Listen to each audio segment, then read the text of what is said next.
So we just got done reviewing the Boruto episode 2 of 4, and now the manga has just released, titled Night.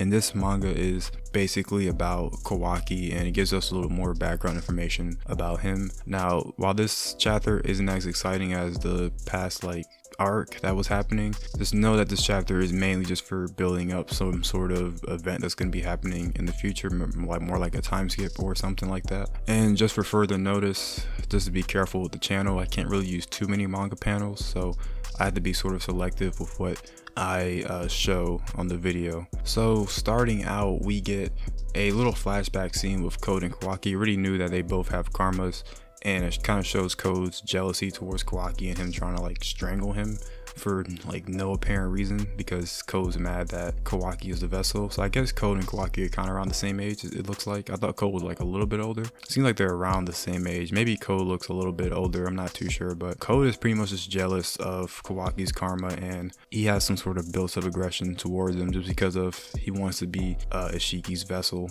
And Kawaki sort of wakes up out of his nightmare, and Amado and Sumire are there. Kawaki's telling Amado's like, yo, I had this bad dream, even though I'm not a vessel anymore, it still haunts me. And Amado's like, whoa now. I gotta tell you something.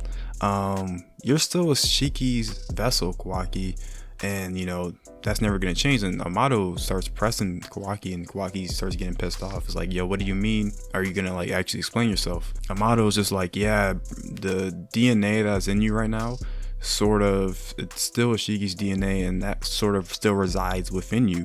And he's like, yo, your plan to implant the karma on Code it's bad. It's a horrible idea. You should not do this, right? Code already has the karma, and it would really take too long for Boruto to resurrect and for the karma to fully manifest on Code. So by the time that even gets done and you taking all this prep time, your plan's not gonna work, Kawaki. And Amado's just like, hey, listen, I'm your friend. We're friends, right? I can give you a brand new karma. I'm just saying, if you want it, I can give you a brand new karma.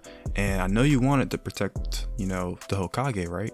So Amado, what he's doing right now, he's playing those nice strings, right? He's pulling on those emotional strings. He knows Kawaki will do anything for the Hokage, so he's really using that to his advantage and sort of trying to leverage Kawaki. Amado is planning something. Amado has to be some sort of Otsutsuki, some sort of time traveler, some sort of, I don't know what he is, but for him to sort of recreate a karma or have the ability to does seem a little bit interesting. And he's like, yeah, I know we need to protect, the Hokage. And Amado starts seeing really sinister. He's like, you want power, man? Don't you want a little bit of power? Don't you just want a little bit? And man, Amado is planning something.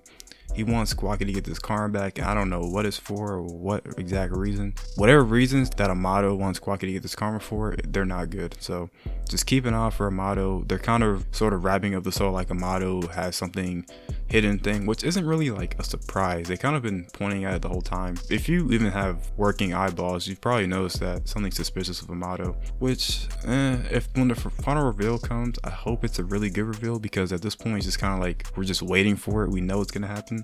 It's not gonna really shock us. Maybe if he was acting a little bit more nicer, it would have maybe shocked a little bit more, but Amado is definitely putting his playing cards down. But go back to a scene with Code and Eida, and Eida is watching Kawaki like a stalker. Does anyone else find it weird how Eida's obsessed with Kawaki? How old is Kawaki though? I don't know how old Kawaki is. So yeah, basically Eida wants Code to let the Hokage off the hook, because that would upset Kawaki, and Eida would have some sort of involvement in it, so she doesn't want to be involved in the whole altercation. And Eida's just like, yo, I'll just be your ears and eyes, because I can't really fight.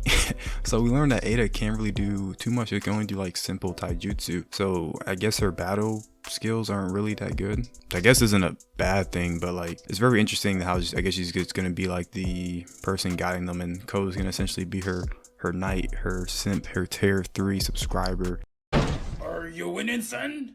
Okay, JB yourself, thank you for the $10,000. But you know what would really make these insults? She said my name. And yeah, she just doesn't like to fight, so I guess she's not gonna fight as much. I don't know. This is kind of weird. I don't what is she gonna do besides this watch? But yeah, Code does bring up the issues yo, what if Kawaki just wants to kill you? He can just do that. She's like, you know what, I haven't really thought about that, but she has a little bit of backup and another knight that will protect her. So we go back to Sumire and Amado. Sumire starts questioning Amado, like, I don't really understand what like you're trying to play here. Like, why would you want Kawaki to get another karma? Amado starts breaking it down. He's like, so Ashiki's power still lays dormant. Ashiki cannot resurrect back into Kawaki, but all that data that was downloaded into his body still remains. Ashiki's power is still within Kawaki, so I'm guessing that all of Ashiki's powers can be used in Kawaki. So if Kawaki gets the karma back, he can get that Ashiki sort of level strength. So very interesting.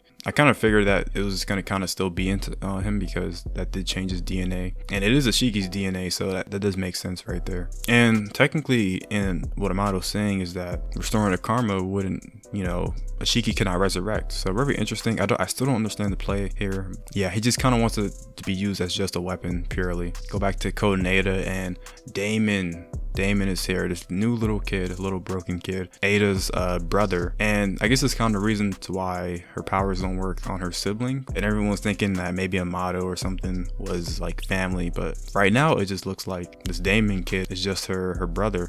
It would be really crazy if this is like Amado's family, like Amado's kids he locked away or did some weird experiments on, and then the mother died or something like that. That'd be really, really interesting if they go that route to where Amado is related to them in some sort of way. But yeah, basically what his abilities are, he can kind of sense your killing intent and then reflect that onto you, and kind of see that with some of the guards who get their heads chopped off thinking of ways to kill them. So you can't really think when you're fighting, kind of just be kind of stupid. Just don't think. It's gonna be really hard to fight Daemon, and I know a lot of people are mad that, oh, we got another OP cyborg. Calm down. The chapter just came out, brother. Like, just wait until we actually see these people fight like actual strong ninja. Right now it seems very broken, but I'm sure there's gonna be some stupid way around it to where they're gonna maybe not easily defeat it, but find a way to counter it or whatever. Right now at like base value, it does seem like a very broken ability, I will admit that. But sort of wrapping up this chapter, Sumire and Amado are talking, and she's just like, yo, you immediately checked him on Kawaki. You just seem relieved, like that he was okay, and something just seemed off. Is something involving Kawaki like a part of your plan? Amado's just like, oh man, you just had to say something. You just had to say something. Are you smart or are you just really stupid? And he sits there and just like, so you're just stupid, right? Because he's like, are you plotting something? And then Sumire might have to die this next chapter. Imagine if Amado just, yeah, Amado's planning something. The way he looked this chapter was just really sinister, really sinister. So Sumire is catching on, but man, it might be a little bit too dangerous for Sumire to be doing this on her own without anybody else knowing about it. But man, decent chapter, not too hype as usual. Maybe next week will be a little bit better. Maybe we'll get like a fight or something, but informational chapters are informational chapters. They're what they are. Yeah. What do you guys think about this chapter? Daemon seems pretty cool. Can't wait to see him actually in battle. I can't wait to see any of these actual people in battle. We're just now getting like little scenarios where like they're fighting, but he seems to be like the actual broken one. So maybe I'm a little bit wrong on him being like maybe not too much of an issue if they found a way to counter it. But yeah, Daemon seems a little broken. Couldn't put too many manga panels in this video just because of stupid copyright stuff. Yeah, I don't have much else to say. Today was a pretty crazy day with the episode and the chapter coming out. Hopefully I have this review out at a decent time. But yeah, hope you guys did enjoy. Make sure you like, comment, and subscribe, and join the Discord, and I'll see you guys later. Peace. Say, so, say, so.